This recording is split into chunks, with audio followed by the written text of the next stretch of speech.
Kami dari PT Asa International coba melaksanakan RTQC di permulaan tahun 1980-an. Kami melaksanakan RTQC ini untuk beberapa tahun. Meskipun ada kemajuan dalam melaksanakan sistem manajemen ini, kami merasa bahwa perkembangannya belum memuaskan perusahaan kami. Pada tahun 1988, kami mengundang saudara Andrew Tani dari Optimal Technology. Kami meminta beliau untuk menganalisa apa sih yang kekurangan dalam melaksanakan aktivitas ini.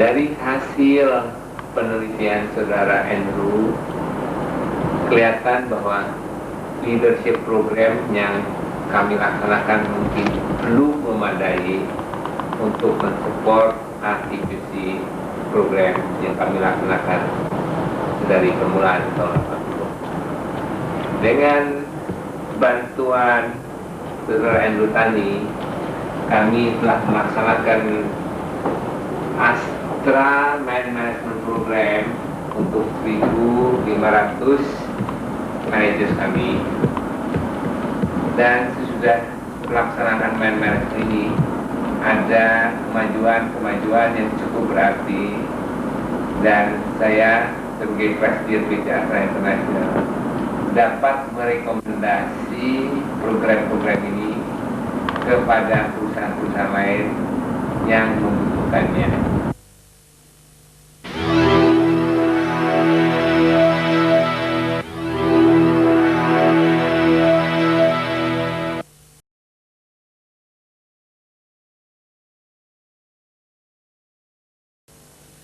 Mengorganisasi lain dengan membangun organisasi. Mengorganisasi jauh lebih sederhana dengan menetapkan siapa yang melakukan apa, kapan, dengan cara bagaimana, dengan biaya berapa. Kita telah mengorganisasi. Membangun organisasi jauh lebih rumit karena hasilnya adalah sebuah entiti yang hidup, sekelompok manusia yang dijiwai oleh suatu semangat untuk mencapai sesuatu yang besar, yang baik untuk kepentingan mereka atau kepentingan dari beberapa yang mereka memang anggap sebagai pantas untuk dijadikan orang-orang yang perlu dipuaskan seperti pelanggan, pemegang saham, termasuk karyawan mereka atau masyarakat secara luas. Mereka ingin untuk melakukannya secara baik, secara efektif dan bersinambung. Membangun organisasi tidak mudah, apalagi kalau tidak memiliki bahasa yang dapat dipakai untuk mengamati, untuk memahami sebenarnya organisasi ini, latar belakangnya, mau kemananya dan sebagainya. Di lapangan, masalah membangun organisasi adalah pekerjaan yang seringkali dipercayakan kepada kami bersama-sama dengan top eksekutif di dalam perusahaan oleh pengusaha, pendiri, pemilik dari usaha itu. Eksekutif tersebut di dalam melihat latar belakang mereka tidak selalu berasal dari perusahaan yang sama. Justru seringkali yang kita lihat adalah top eksekutif tersebut berasal dari berbagai latar belakang, berbagai jurusan mungkin, kadang-kadang berbagai industri. Mereka lantas masuk di dalam satu kelompok memimpin organisasi. Belum tentu istilah-istilah yang mereka pakai itu sama. Maka kami selama ini diminta dituntut untuk bisa bagaimana sebelum kita terlalu jauh untuk membahas rencana, masalah dan sebagainya yang mendasari pelaksanaan usaha itu, menentukan dulu suatu bahasa yang dapat dipakai oleh anggota-anggota top executive team. Lahirlah sesudah bertahun-tahun kami bekerja sama dengan praktisi-praktisi yang terbaik menurut pengamatan kami di lapangan bisnis di Indonesia, sebuah paradigma. Paradigma adalah cara berpikir, cara melihat. Paradigma ini tidak hanya mengantarkan pemahaman tentang istilah, tentang konsep, tentang keterkaitan satu konsep dengan konsep lain, tetapi juga membuat suatu kesempatan untuk bisa menganalisis, untuk bisa melakukan istilah kami alignment dan attunement. Artinya seperti spurring and balancing kalau mobil. Organisasi pun harus di spurring dan di balancing. Tapi apa yang di spurring, apa yang di balancing? Kami ingin jelaskan paradigma yang telah kami sebut organizing for business excellence. Meskipun urutan dari keterangan kami sepertinya rapi atau secara bertahap, sebenarnya dalam realita pelaksanaan tidak semulus ini. Kita hanya mengantarkan kepada Anda supaya pemahamannya bisa kita urut dari satu sampai ke sisi lain. Paradigma ini melihat organisasi sebagai wahana untuk mencapai sesuatu. Organisasi sebagai wahana untuk menggerakkan manusia yang ada di dalamnya, insan-insannya, supaya mereka sama-sama memiliki suatu arah yang memang kita sebut sebagai sesuatu yang dimiliki bersama. Sebutlah arah itu dengan istilah yang sekarang populer dengan menyebutnya sebagai visi. Di dalam Organizing for Business Excellence ini, alangkah baiknya visi yang kadang membingungkan orang itu, kita ganti dengan istilah ambisi. Karena sebenarnya di dalam kerangka ini, visi itu dipandang dengan pengertian yang sempit, yaitu visi adalah kondisi di masa yang akan datang yang ingin diwujudkan oleh orang-orang yang bekerja di dalam organisasi itu. Visi menggambarkan kondisi di masa yang akan datang. Kalau mau menggunakan suatu pengertian yang juga bisa dipahami dengan mudah, sebutlah a dream with a date. Penting di sini di garis bawahi date. Ada tanggalnya, ada tahunnya, di mana organisasi itu pada tahun itu ingin menjadi apa atau sudah mencapai apa. Dia menjadi suatu pemicu, suatu sumber motivasi. Kalau perusahaan memiliki a dream with a date tersebut dan dikelola dengan baik, maka perusahaan bisa menjadi vision driven. Dia didorong, dia ditarik ke depan oleh apa yang mereka ingin wujudkan itu, yang menurut istilah kami ambisinya. Nah, ambisi itu di ke depan tentu belum menjawab lantas apa yang kita lakukan sekarang ini. Untuk menjawab apa yang kita lakukan sekarang ini, kita mengenalkan istilah yang juga sekarang sering dipakai, yaitu misi. Misi dalam Organizing for Business Excellence ini adalah tugas organisasi, tugas dalam konteks masyarakat luas. Latar belakang kehadiran organisasi di dalam masyarakat luas itu sebenarnya apa? Tujuan dasarnya. Misi tersebut katakanlah seperti job description-nya organisasi. Apa yang dilakukan organisasi demi kepentingan siapa, dengan cara bagaimana mereka mencapainya. Tujuan dasar itu menjadi jawaban terhadap pertanyaan apa yang dilakukan sekarang dan seterusnya oleh organisasi dalam rangka mencapai visi pada jangka panjang itu. Dengan kata lain, kita mengatakan bahwa visi berlandaskan misi. Misi ini tidak ada alasan untuk tidak dilaksanakan. Sedangkan visi itu pada satu saat bisa tercapai, bisa tidak tercapai, bisa saja dirubah. Dan kita melihat bahwa misi dan visi menentukan arah dari perusahaan. Kalau misi menjawab job description, tugas, dalam bahasa Inggris the purpose.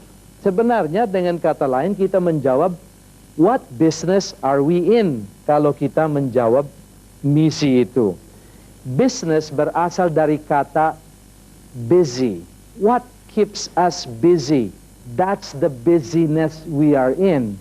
Sebenarnya misi itu mengandung unsur-unsur yang pada hakikatnya sudah memberikan dasar-dasar pijak untuk organisasi itu dibangun. Jadi organisasi dibangun di atas apa yang disebut misinya.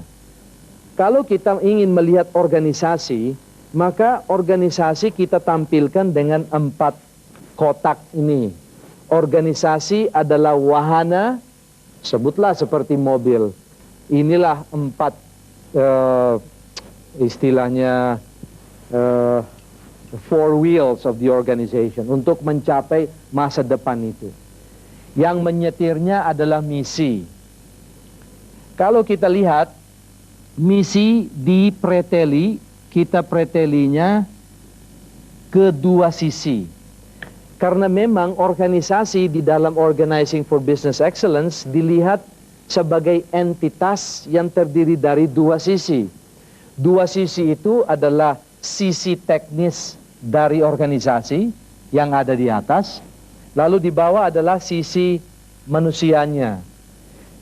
Sisi teknis di dalam organisasi, kita preteli misi, dari misi itu kita mengambil apa? Strategi.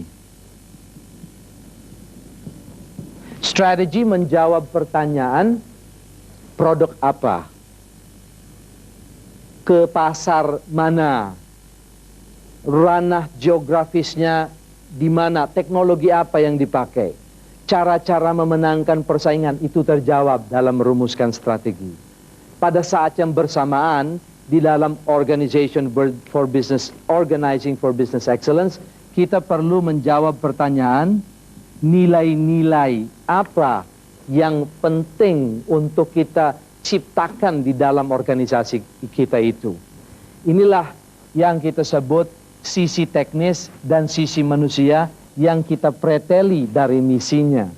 Lalu kita perlu sesudah menjabarkan misi itu, kita harus menyiapkan alat pelaksanaan atau perwujudan dari strategi itu.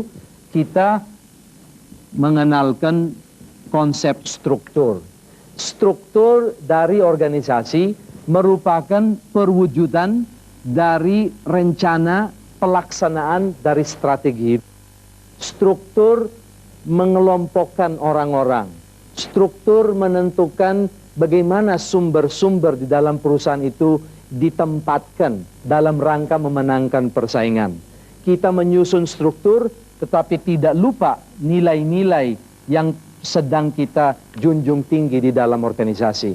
Itulah sisi teknis. Di sisi manusia, nilai-nilai yang kita susun, yang muluk-muluk itu tentu harus diwujudkan melalui perilaku, tercermin di dalam perilaku pemimpin-pemimpin khususnya yang kita sebut gaya kepemimpinan itu. Gaya ini menjadi cerminan dari nilai-nilai di dalam organisasi. Gaya ini tidak lepas dari strategi yang sedang diterapkan di dalam organisasi itu. Pemimpin-pemimpin harus mengenal what is the job that they have to do. Mereka juga harus mematuk who are the people they are going to do it with. Inilah yang kita lihat sebagai perwujudan dari apa yang dijabarkan dari misi itu.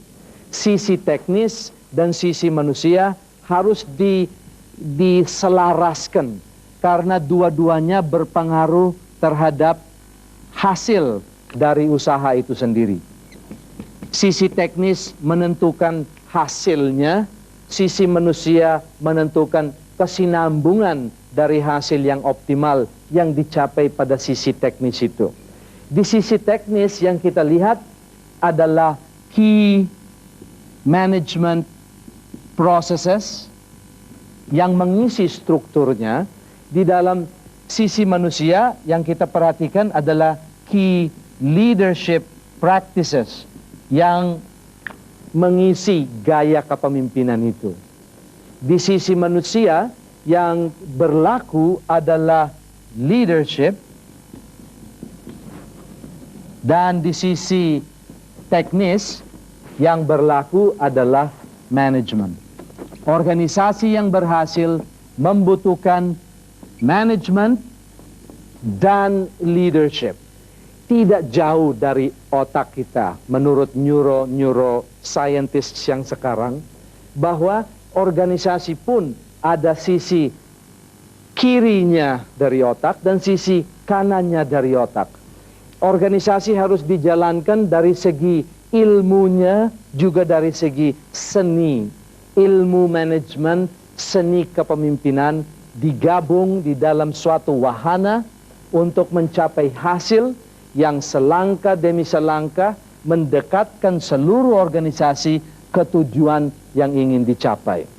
Organizing for Business Excellence menawarkan suatu pemahaman yang dapat membantu eksekutif-eksekutif di dalam organisasi, termasuk eselon manager di bawahnya sampai eselon ketiga, untuk membahas, untuk menyelesaikan, untuk menyepakati langkah-langkah yang perlu mereka tempuh dalam rangka melaksanakan strategi, dalam rangka meningkatkan secara terus-menerus daya saing dari organisasi mereka. Apakah organisasi Anda mengembangkan ilmu manajemen dan seni kepemimpinan secara selaras dan seimbang demi mencapai hasil yang optimal dan bersinambung?